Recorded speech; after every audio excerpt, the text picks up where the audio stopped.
Yon, magandang araw sa inyong lahat mga tol. Ngayon po ay December 1, 2025.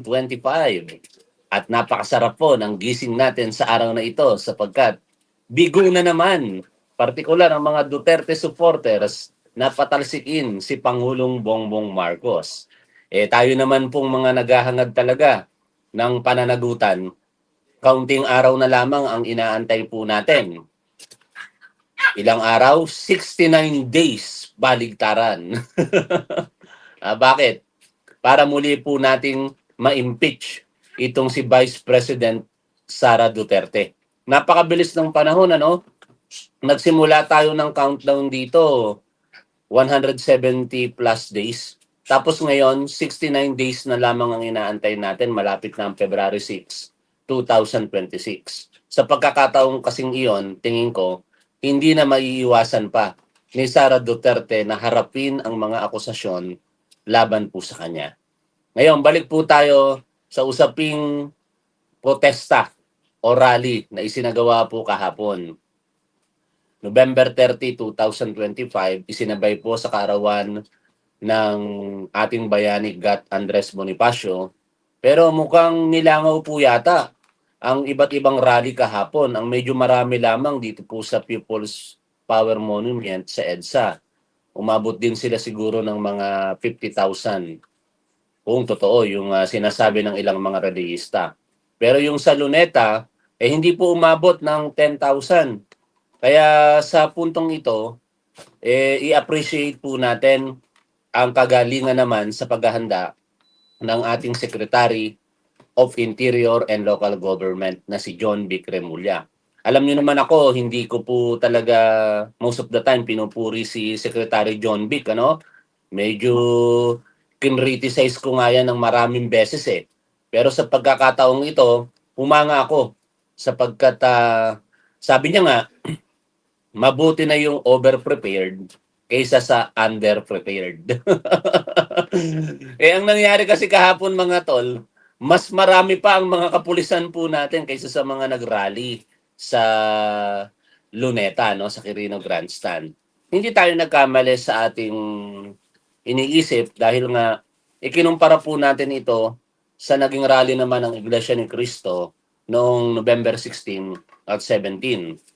Sa bagay, hindi kasi talaga kakayanin ng kahit marahil ng kahit sinong grupo na tapatan ang naging bilang ng Iglesia ni Cristo.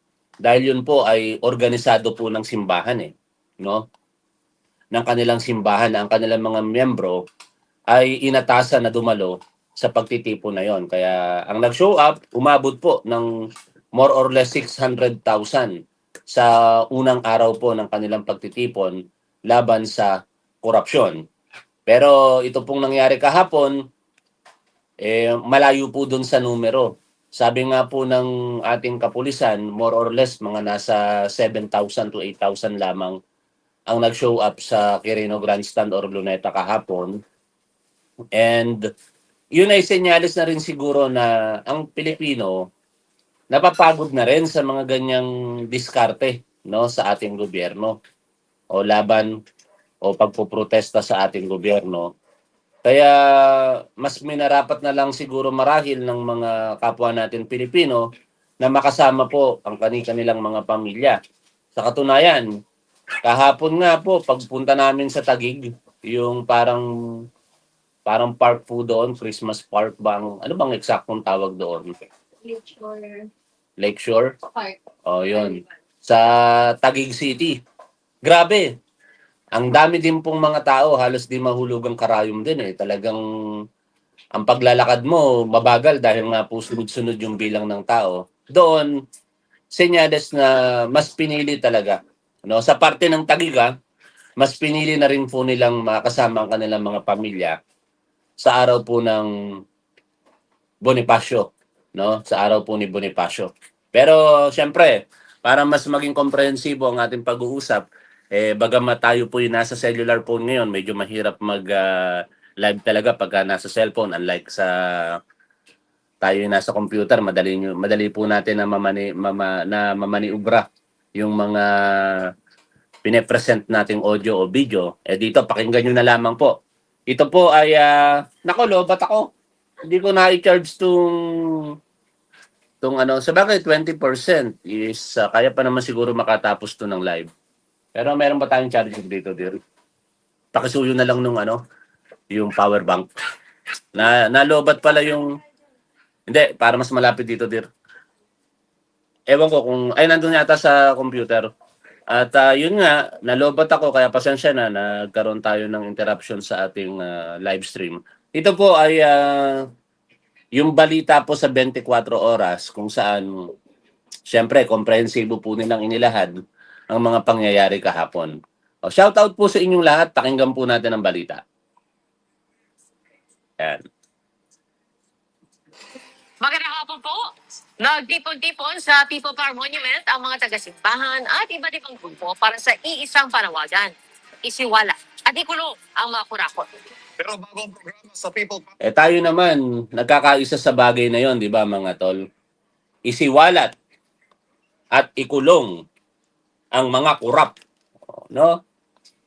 Lahat dapat managot, wala dapat sacred cow dito, mga tol. No? Basta may ebidensya, dapat mapanagot. No? Hindi pa pwede yung may kasalanan, tapos para lang wala, ayahay pa sa buhay. Kaya kung sino man yung mga nag-aakusa, dapat ilabas po ang ebidensya. Kahit sa ating Pangulong Bongbong Marcos, di ba, inaakusahan ni Saldico si Pangulong Bongbong Marcos, di dapat siya po ay magpresenta ng mga ebidensya para sabay-sabay natin kondenahin kung talagang may kasalanan ba si Pangulong Bongbong Marcos. Ganon din naman si former Speaker Martin Romualdez. No? Yung mga nag-aakusa sa kanya na si Orly Gutesa, saka si Saldico, ilabas nila yung kanilang mga ebidensya para kahit paano meron talagang pangahawakan at makasuhan itong mga binabanggit po nating individual. Yung mga iba, katulad nila dating Senate President Kis Escudero, Senator Joel Villanueva, Senator Jingoy Estrada, at mga dating senador na sina Bong Revilla, Nancy Binay, mga personalidad sa DPWH, mga pribadong kontratista, at mga kongresista. Gumugulong na po yung proseso ng paghahanap ng hustisya laban po sa kanila. Si dating kongresista Saldico, meron na pong warrant of arrest kasama po ng mga opisyales ng DPWH sa Mimaropa Region. Ano? Kaugnay po ito ng mahigit sa 280 million pesos na flood control projects. Tapos itong senador na mga binanggit po natin, nasa proseso na po ng pagdetermina ng probable cause. Tayo po ay magantay-antay lamang sapagkat ang sinasabi naman po dyan ng ating ombudsman, hindi po aabuti ng Pasko, maiaakyat po ang kanilang mga kaso sa korte, and we are hoping na before December 24 or 25, labasan na po ng warrant of arrest yung mga binabanggit po natin mga individual. O tuloy po natin ang pakikinig dito. Monument, may mga ralisang nakagirian ang ilang polis. At nakatutok live si Marie Zumali. Marie. Kaya Ivan, matos naman sa matinding sikat ng araw, di kaya ay ulanin, ay hindi nagpatinag ang mga dumagsa rito sa People Power Monument para isigaw ang kanilang panawagan para sa pananagutan dito sa part 2 ng kanilang Trillion Peso March Movement against corruption and political dynasties ngayong araw.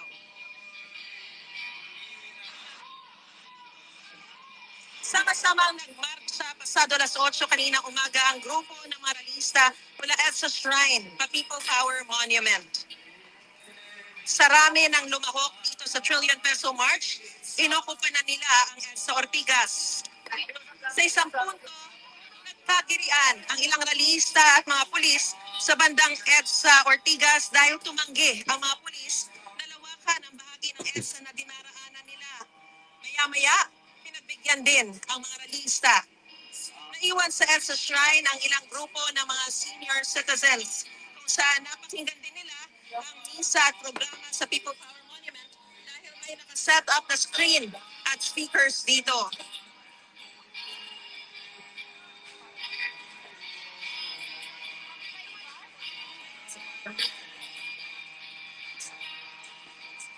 Bit-bit ang kanilang mga tarpaulin at mga placard dito sa People Power Monument White Plains. Nagtipon-tipon ang labor groups contingent mula sa EDSA Shrine.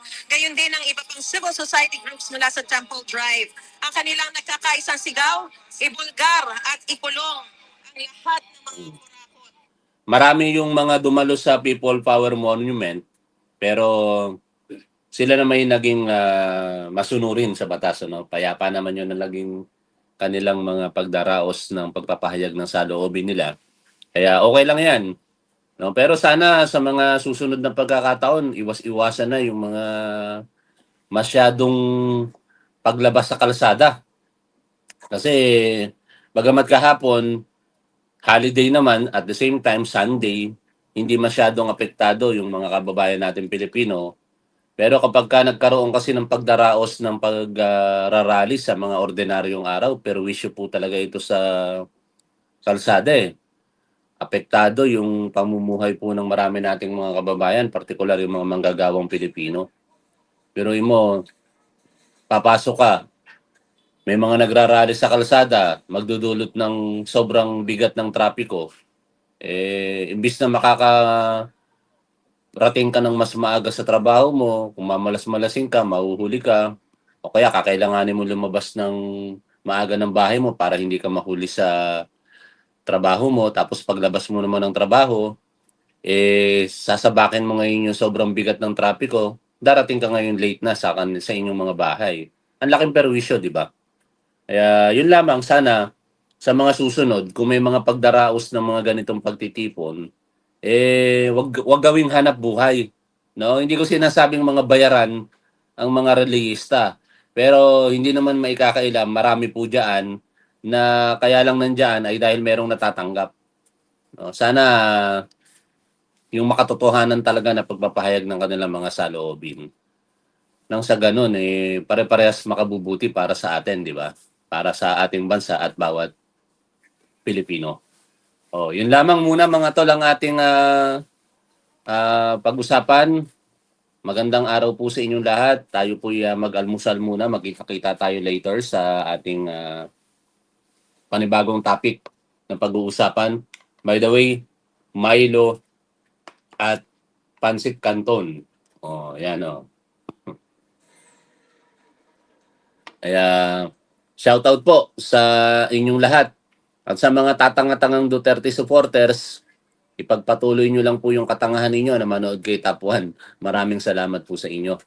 At maraming salamat higit sa lahat sa ating mga manonood na patuloy pong sumusuporta sa ating gobyerno, sa ating Pangulo, at dito sa ating programa. Salamat sa inyo pong pagiging top 1 sa mga issues ng ating bayan. Ha? Salamat po sa inyong lahat. Lagi po natin tandaan kung ano ang tama at dapat, doon po tayo. Keep safe. See you always.